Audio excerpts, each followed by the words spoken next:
Welcome to Issues of Contemporary Politics with Dr. Brovkin. Today I'd like to continue our series of conversations on the situation in Ukraine, and the title of today's presentation is Nobody Wants to Stop the War.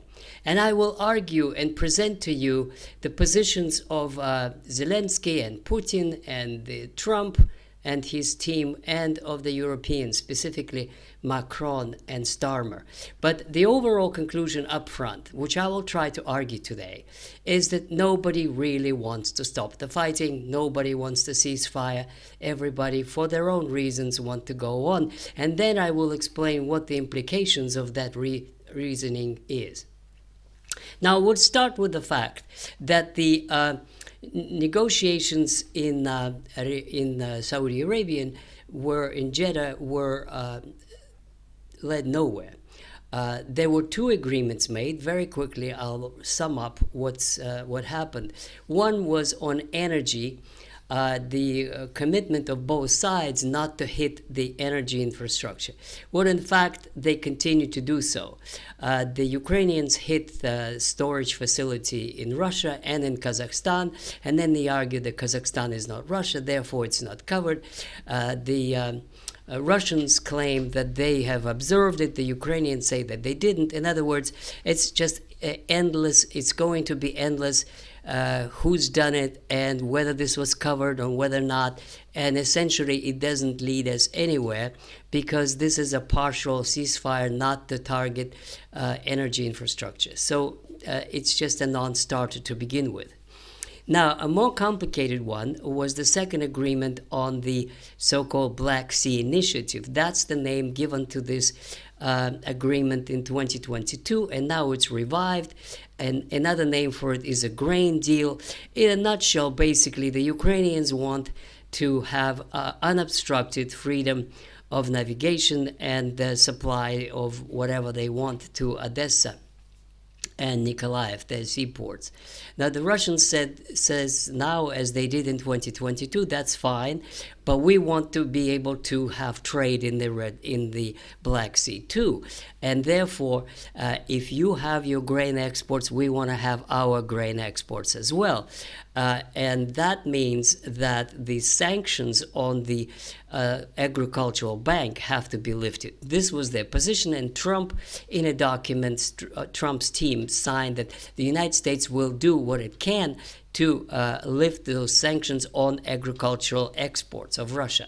However, the European Union killed it in a moment by saying no, they will not lift any sanctions unless Russians withdraw from all Ukrainian territory. So that essentially means a sabotage position of any negotiations, because Russians are not going to withdraw from any territory, let alone from all territory. So that means that the Europeans killed this partial ceasefire.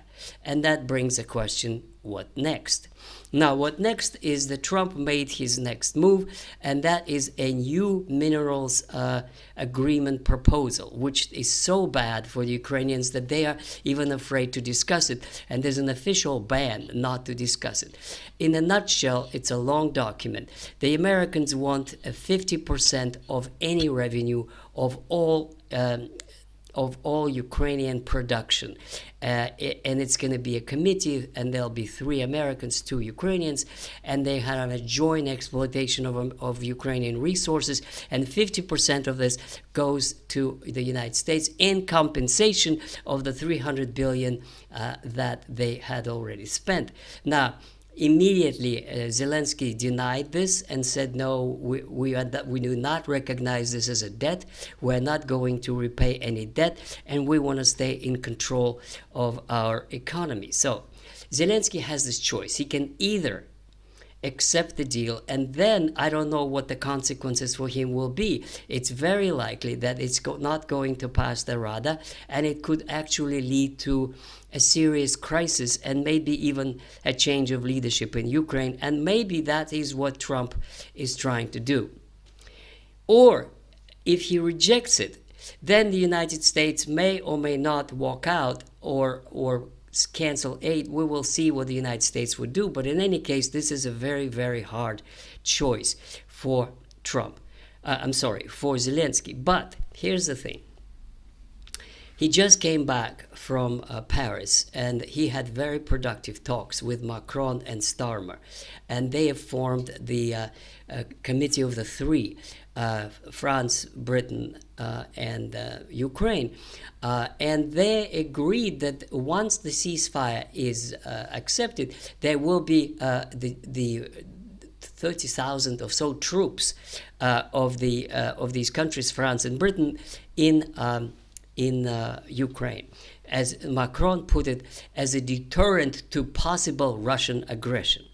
Now, that means that means it's a kind of a plan that is very provocative, and essentially there will be another Ramstein meeting, and the Europeans are going to provide intelligence, and they're going to create all kinds of military facilities and open access to their storages, etc., etc. All these measures add up to one thing: European Union, or specifically their unelected bureaucratic leadership, not all of the countries, but France and Britain and von der Leyen and Callas, they want to continue the war. Essentially, they openly send a message to President Trump. They don't want any ceasefire. They want to continue to support Ukraine. Now, in this interview, which was published yesterday, 27th, what's interesting is that Zelensky was very, very rude to President Putin. He called him a criminal. He essentially said the same thing that he had been saying for months and for years. Essentially, Russia is an aggressor. There'll be no concessions. He still wants membership in NATO. He still wants security guarantees. Nothing has changed whatsoever.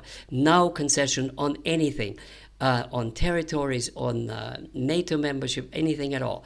And that the solution to achieve his goals is more sanctions on Russia, more weapons from the West, etc. So essentially, after 3 years of fighting, all of these measures were tried, and he wants more, and the European Union wants to provide more. They're not going to. My prediction is not going to happen. First of all, the European Union does not have the military resources of the United States. But even if it did, so far, after 3 years, it didn't work. And there's no reason to believe that it would work in the future. However, for Zelensky, this is a good choice, because either capitulation to Putin or capitulation to Trump's growing demands, or you would still be treated as a partner. The Europeans are going to pay your bills. They're going to provide military supplies. They already promised $2 billion. In other words, it's another chance to continue to exist and hope something is going to happen that's going to make it better for him in the future. So this means that the only rational choice that Zelensky can have is to hold on to the Europeans. But that means ignoring Trump. And that means that the Ukrainian relations with Trump are going to deteriorate even further, which has very bad consequences, it seems to me, to Ukraine. Now, the next point that needs to be discussed is Putin's interview. He was in the inauguration of a new submarine, and it's very important. The Western media kind of ignored it, but this is the submarine that carries hypersonic Russian missiles.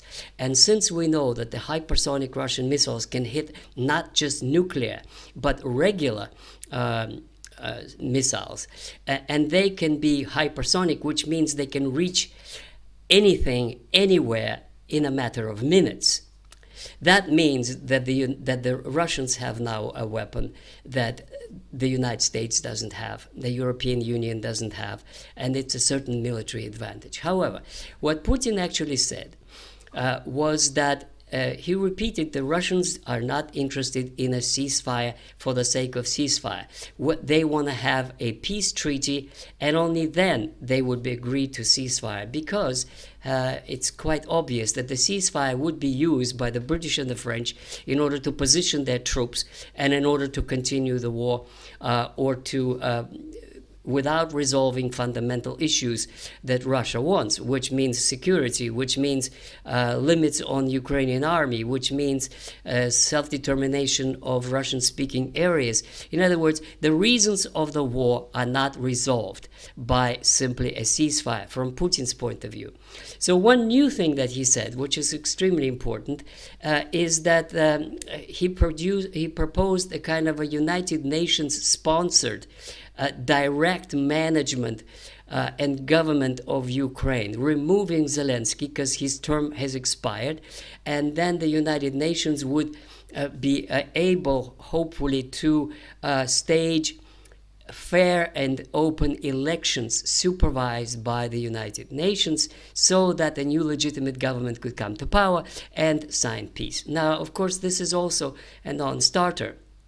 And I think that Putin understands this, because there's no way to implement it. How is the United Nations going to take over the management of Ukraine? That means occupation of Ukraine, but that means that Ukrainian army may resist. That this is not going to happen. This can only happen if Russia takes Kiev, overruns the rest of Ukraine, and then the United Nations may sponsor elections so that they have legitimacy, not under Russian occupation, but with UN observers everywhere. But for our purposes today, what's important is that Zelensky, in his comments, have completely made a signal, burned his bridges. There's no way he can negotiate with Putin after he called him a war criminal, after he called him that he should be removed, that should be, revolution in Russia with some friendly to the West people coming to power. In other words, he burned his bridges. There's no way that he could be a negotiating partner for Putin. Now, on the other hand, Putin left one last chance for Zelensky. If he doesn't use this chance now, it's just a matter of time until he's gone completely and forever. So Putin repeated one more time that the offer is on the table: 4 provinces plus Crimea, demilitarization of Ukraine, limits on its military forces, no NATO membership, no foreign troops, everything we know already. But this does not. If Zelensky accepts it now, then Ukraine keeps its pretty large territory, minus 30%. It keeps the access to the sea and the Odessa and Kharkov, big industrial centers and ports. It can still be a very important country, and eventually there's probably a hope of it entering European Union. If he does not accept it now, then Putin says, and I quote, "finish them off." In other words, the Russians are preparing a big offensive, and if this last offer is not accepted, then they're going to keep moving. So, my dear friends, I'm finishing up with this interesting proposition. If you're rooting for Ukraine, or that it remains an independent country, then of course the worst thing to happen for that scenario is Zelensky in power, because he has burned his bridges and he has completely destroyed any chance. He ruined his relations with Trump and with Putin to a point of no return. However, if you're rooting for Russia, if you think it would be good for Ukraine if Russia wins and the war stops, and it would be an independent country allied to Russia, not member of NATO, but still in control of its resources, in control of its industry, not in the hands of Americans, but in their own hands. If that is what you prefer, then Zelensky is the worst enemy of such outcome. And the European Union is the worst enemy of that outcome, because they seemingly try to help Ukraine, but in fact it's not helping Ukraine, it's helping Zelensky's regime. And they are not physically in the capacity to provide enough help, enough military hardware, enough money to sustain Ukraine, and let alone to have it win. In other words, the choice that is likely to happen of Zelensky is to turn to EU and hope that they can muddle through or continue to fight the war for whatever they have their strength and money to do so, hoping that somehow something will happen that save their skin. But the only option that they have that would guarantee their survival is accept Putin's terms now. If they don't, then the offensive will continue all the way to Kiev, and then there will be much worse conditions to Ukraine, if any Ukraine is going to survive after that. This is my main argument. Thank you very much. I hope you see my other channel, other playlists on Russian history, on post-Soviet history, on the Bolsheviks and the revolution, and the European history, and many other playlists, and subscribe to my channel. Always welcome. I'm looking forward to your comments. Goodbye.